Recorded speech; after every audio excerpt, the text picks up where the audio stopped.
Warire kadhoath na mchumbi nyakoro mgajuang jodak matera Taveta kwa mondo ket maino margi nyari tamar ngimagi kendo chope ute thieth mar yango chal margi kaluwore gi medruok tuoche makoch ahinya te kind jogo ma hikgi oniang'. Magi timore seche ma koro board mar Kenya Port Authority chiwo thieth manono na jodak ma Mwakinyungu mayudre Mwatate kaka yo mar konyo counties mantie na mchumbi mayudo midhiero makamago.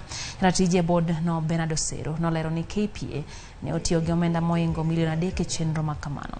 Jatend migao mar thieth e county ma Taita Taveta Gifton Mkaya kata kamano lero ni ji mathoth pok ochopo mar yudo thieth. Kwa jodak mondo mi oti gi okuma mar thieth NHIF mondo ginyal yudo thieth.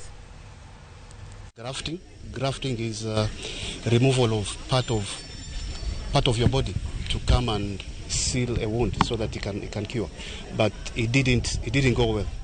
And this was done when the patient was 22 years old, and she's now 52 years. So you can imagine she's been staying with this wound for that long. Specifically today we are focusing on health, and we do this on a rotational basis.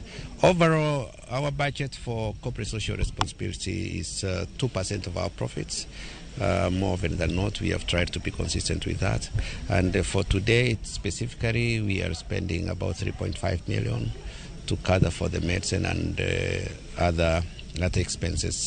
Napogeukia hilo swala la wahudumu wa afya kufika kazini wakiwa wamechelewa na kutoka kazini mapema, huo mimi nasema ni utovu wa nidhamu katika kazi, maana sheria Employment Act 2007 inasema ya kwamba mhudumu Kenya anatakikana kufanya kwa siku masaa 8.